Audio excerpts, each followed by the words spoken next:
Tuhan bersamamu, bersama rohmu. Inilah Injil suci menurut Santo Markus. Dimuliakanlah Tuhan.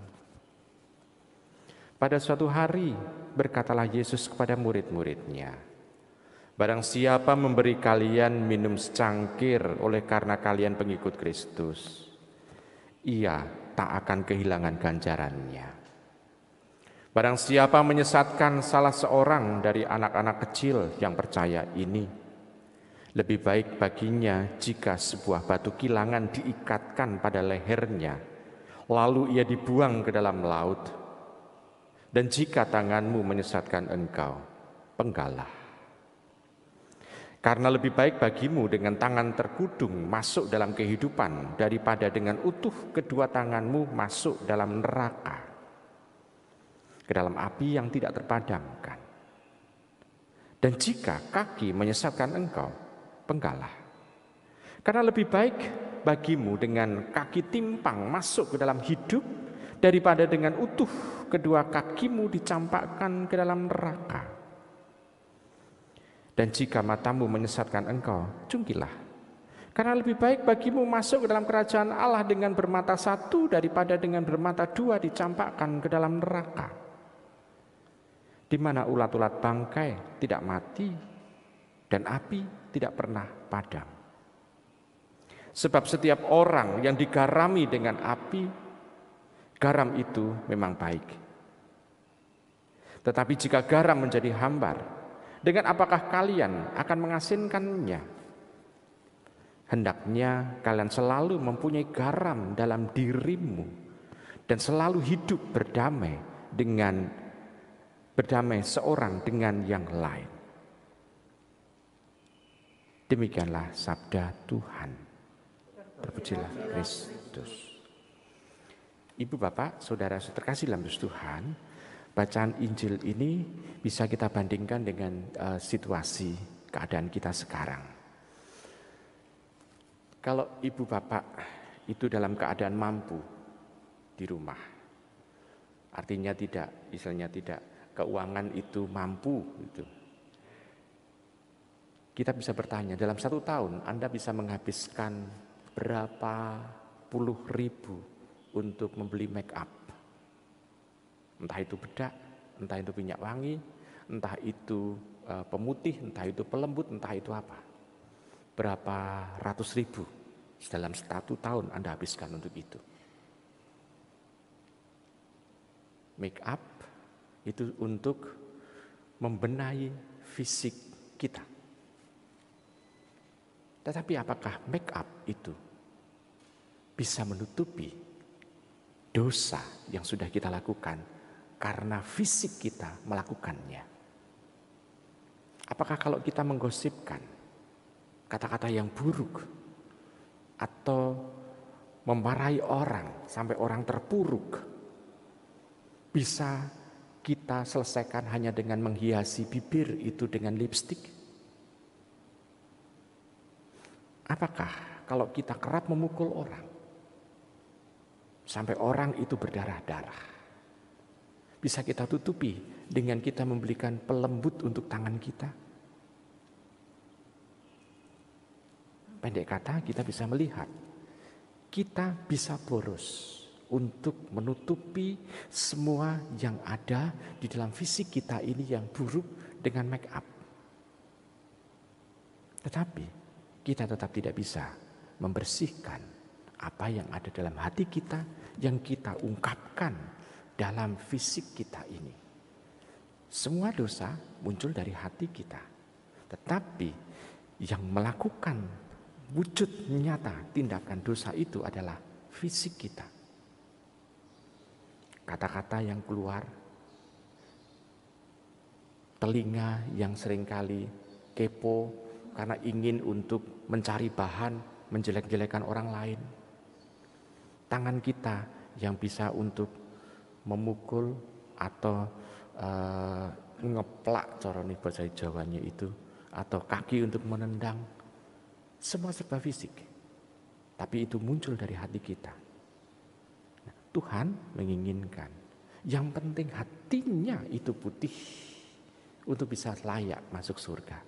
Dibanding dengan fisik yang utuh, namun sebetulnya ini adalah untuk pembuat dosa itu. Tidak akan bisa kita memasukkan sang pembuat dosa itu untuk masuk dalam kerajaan surga. Maka kalau ibu bapak perhatikan, kenapa kok kalau kita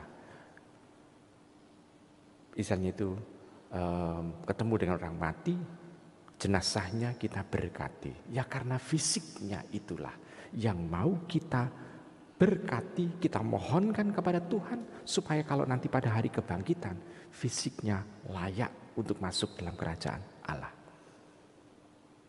Ibu, bapak, saudara-saudara yang terkasih dalam Tuhan, maka kita mohon kepada Tuhan supaya Tuhan itu menyucikannya. Nah, sekarang kalau kita bisa melihat, fisik saja bisa kita hilangkan di situ bagi Tuhan supaya kita layak masuk dalam kerajaan surga. Kalau demikian, ya bagian utama dalam diri kita hendaknya itu mumpung kita masih hidup mempengaruhi kehidupan kita supaya hidup kita ini kita baik adanya, yaitu kita bisa menjadi garam. Garam bagi apa? Garam untuk kebaikan. Garam tidak perlu banyak jumlahnya, tetapi cukup untuk bisa membuat adonan masakan itu menjadi terasa enak. Demikian juga dengan diri kita. Tidak perlu kita istilahnya itu ngane-nganei atau mengada-ada. Cukup kita dengan kebaikan yang kita punya, kita mampu memberikan rasa damai, nyaman kepada orang lain.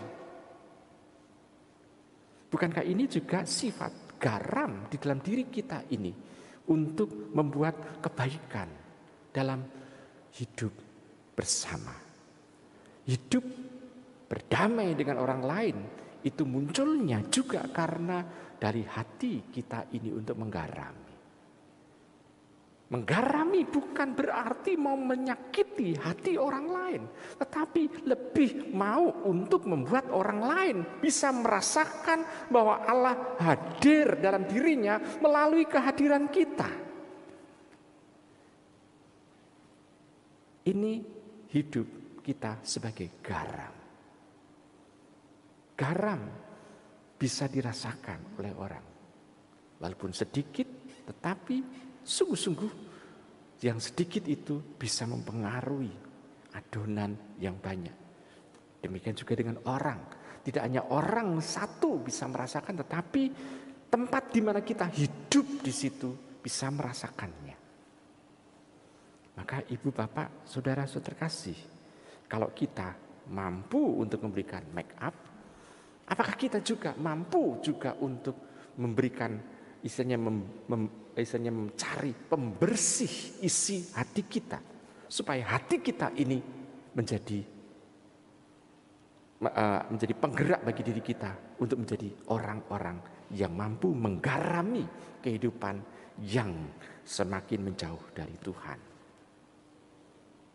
Ibu bapak, saudara-saudari yang terkasih dalam Yesus Tuhan, dengan demikian saya percaya dan saya yakin bahwa bacaan hari ini kembali mengingatkan kepada kita supaya kita harus mampu melakukan kebaikan sekecil apapun.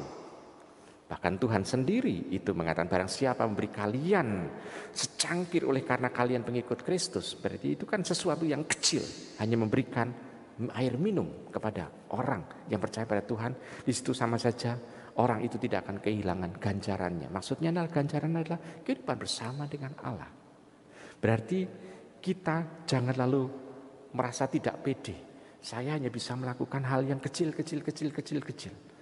Ibu bapak, hal-hal yang kecil itulah yang justru nantinya membuat kita dimampukan untuk melakukan hal yang besar. Yang kecil seringkali diremehkan. Tapi kita bisa melihat tidak ada orang yang tersandung pada batu yang besar. Tetapi cukup dengan kerikil yang kecil dimasukkan kaos kaki, kita tidak akan bisa berjalan. Jadi hal yang kecil justru menghambat seringkali langkah laku kita. Maka hendaknya kita jangan lalu kurang pede kalau kita melakukan hal-hal yang kecil dan sederhana. Karena justru dalam kekecilan dan kesederhanaan itulah Tuhan mau hendak mengingatkan kepada kita. Karena hal-hal yang besar hanya bisa kita lakukan kalau kita bersama dengan Allah.